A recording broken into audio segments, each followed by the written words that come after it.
हैं। Cervical cancer क्या होता है, ये जानने के पहले हमें ये जानना चाहिए कि सर्विक्स क्या होता है।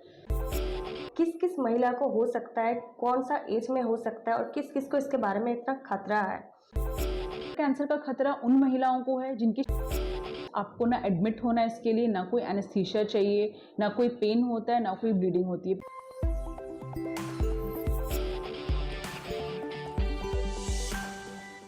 नमस्ते, गौरी देवी हॉस्पिटल से मैं रिजिया। आज हम लोग के साथ है रिनाउंड गायनोकोलॉजिस्ट डॉक्टर मुशर्रफा मसी।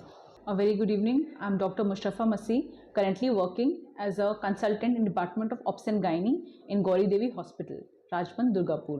फर्स्ट हम लोग जानना चाहेंगे ये सर्विकल कैंसर होता क्या है। सर्वाइकल कैंसर क्या होता है, ये जानने के पहले हमें ये जानना चाहिए कि सर्विक्स क्या होता है। तो सर्विक्स बेसिकली एक कनेक्शन है बिटवीन यूट्रस एंड वेजाइना। जो महिलाओं की बच्चेदानी होती है और वेजाइना होता है, उसके बीच में एक पार्ट होता है जिसको हम सर्विक्स कहते हैं, जिसको आप बच्चेदानी की मुहानी भी कह सकते हैं। तो इस पार्ट के कैंसर को हम लोग सर्वाइकल कैंसर कहते हैं। जब मासिक समय पर ना आए, बार बार मासिक आए, या फिर महीने के बीच में आपको ब्लीडिंग आए, थोड़ी स्पॉटिंग जैसी दिखे, या फिर बदबूदार गंदा पानी नीचे के रास्ते से आए, तो ये अलार्मिंग या वार्निंग सिग्नल्स हो सकते हैं सर्वाइकल कैंसर के लिए। इस सर्वाइकल कैंसर किस किस महिला को हो सकता है, कौन सा एज में हो सकता है और किस किस को इसके बारे में इतना खतरा है। सर्वाइकल कैंसर का खतरा उन महिलाओं को है जिनकी शादी बहुत कम उम्र में हो गई, जिनके बच्चे बहुत कम उम्र में हो गए, जिनके ज़्यादा बच्चे हैं, नॉर्मल डिलीवरी हुई है और ज़्यादा बच्चे हैं, उन महिलाओं को खतरा है। दूसरी चीज़ की जो अपना खान पान अच्छा नहीं रखती, जो महिलाओं का न्यूट्रिशन बहुत पुअर होता है, या साफ़ सफाई का ध्यान नहीं रखती, थोड़ी गंदगी में रहती हैं, बहुत क्राउडेड प्लेसेस में रहती, उन लोगों में ज़्यादा खतरा है। उसके अलावा जिनको एसटीडीज़ का रिस्क है, जो एक्सपोज है एसटीडीज़ के, उन महिलाओं को ज़्यादा खतरा है। उन महिलाओं को भी खतरा है जो एक से ज़्यादा सेक्सुअल पार्टनर्स रखते हैं। और उसके अलावा जो धूम्रपान करते हैं, उन महिलाओं को भी कार्सिनोमा सर्विक्स का खतरा होता है। कि कुछ वैक्सीन में लिया जा सकता है, तो वो क्या वैक्सीन है और ये कब ले सकते हैं महिलाएं सब। Human papilloma virus infection prevent करने के लिए करंटली हमारे पास 3 वैक्सीन है, सर्वरिक्स, गर्डासिल 4, गर्डासिल 9।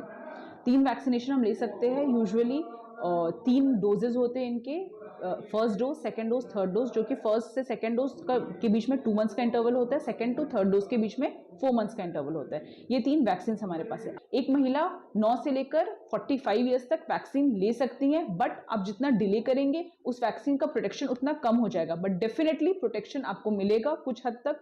तो इसीलिए 9 to 45 ईयर्स के बीच में आप अपना HPV वैक्सीनेशन ले लें। और ये सिर्फ ना सिर्फ लड़कियों के लिए, लड़कों के लिए भी है, बिकॉज HPV वायरस ना सिर्फ कैंसर सर्विक्स कॉज कर सकता है, वो बल्कि पेनिस का कैंसर, ओरल कैंसर, लैरिंग्स का कैंसर, गले का कैंसर भी कॉज करता है, एनल कैंसर, पैखाने के रास्ते का कैंसर भी कॉज करता है। इसीलिए ये लड़की और लड़कियों दोनों में रिकमेंडेड है लेना। ये वैक्सीन कितना जरूरी है एक इंसान के लिए।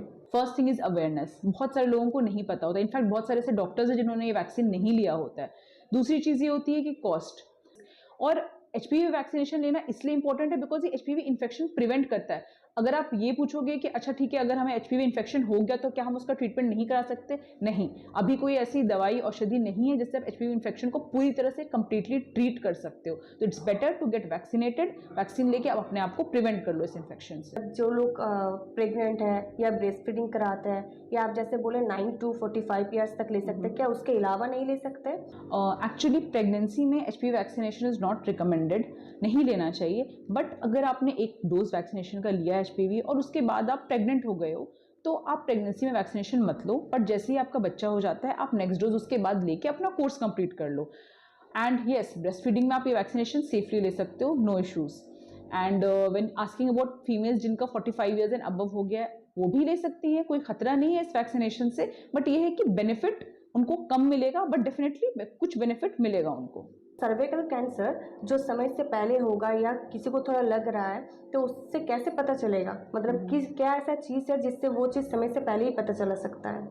एक पैप्समियर टेस्ट है और एक HPV DNA टेस्ट है। पैप्समियर में बेसिकली जो सर्विक्स में चेंजेस होते हैं सेल्स में, वो हम लोग पकड़ते हैं। HPV DNA टेस्ट में हम लोग को ये पता चलता है कि कौन सा HPV DNA से पेशेंट इन्फेक्ट हो गई है।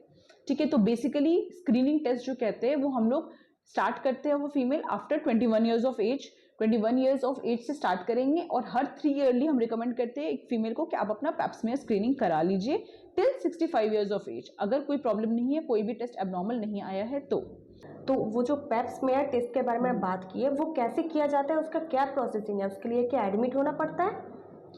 नहीं, pap smear test is a very simple test. आपको ना एडमिट होना है इसके लिए, ना कोई एनेस्थीसिया चाहिए, ना कोई पेन होता है, ना कोई ब्लीडिंग होती है। पेशेंट के लिए बहुत ईजी है। पेशेंट कभी भी किसी भी कंप्लेंट के लिए अगर अपने गायनेकोलॉजिस्ट के पास आती है तो बस गायनेकोलॉजिस्ट उसको नीचे से एग्जामिन करते हैं, वजाइनल एग्जामिनेशन देते हैं और बस एक थोड़ा सा लिक्विड स्वैब लेते हैं और उसी से वो टेस्ट हो जाता है। पेशेंट को कोई पेन नहीं होता, कोई तकलीफ नहीं होती, कोई एनेस्थीसिया नहीं होता, बहुत जल्दी मतलब विदिन 10 to 20 सेकेंड्स ये टेस्ट हो जाता है। जो लोग वैक्सीन ले चुके हैं, क्या उनको भी ये टेस्ट करवाना ज़रूरी है उनके लिए? कि जिन्होंने अपना HPV वैक्सीनेशन ले लिया है उनके लिए भी टेस्ट कराना बहुत ज़रूरी है, बिकॉज HPV वैक्सीन हमारे उन स्ट्रेन्स को कवर करती है, उन वायरसेस के अगेंस्ट प्रोटेक्शन प्रोवाइड करती है जो मोस्ट कॉमन होते हैं, सबसे ज़्यादा आम तौर पे कार्सिनोमा सर्विक्स कॉज करते हैं। लेकिन और भी बहुत तरह के HPV वायरसेस हैं जिनके अगेंस्ट हमारे पास वैक्सीन नहीं है, जो कि कार्सिनोमा सर्विक्स कॉज कर सकते हैं। तो वैक्सीनेशन तो आप लीजिए ही, उसके बाद आप स्क्रीनिंग भी कराइए। दोनों चीज़ कराने से आपको 100% प्रोटेक्शन मिलेगा कार्सिनोमा सर्विक्स से। जो लोग को ये चीज़ नहीं हुआ है, जैसे आम आदमियों है, महिलाएं हैं, उनके लिए आप कुछ बोलिए कि कैसे क्या होता है, उसके लिए आप कुछ बता दीजिए। बैड न्यूज़ ये है कि कैंसर सर्विक्स हमारी कंट्री में बहुत कॉमन है और इसका रीज़न यही है poor nutrition, poor socio economic condition, crowded place में रहना, हाइजीन नहीं मेंटेन करना, मल्टीपैरिटी होना, अर्ली मैरिज होना। But good news is that cancer cervix can be prevented. ये ऐसा कैंसर है जिसके अगेंस्ट वैक्सीनेशन अवेलेबल है। वैक्सीनेशन लीजिए, उसके बाद आप स्क्रीनिंग टेस्ट कराइए, आप कैंसर को होने के बहुत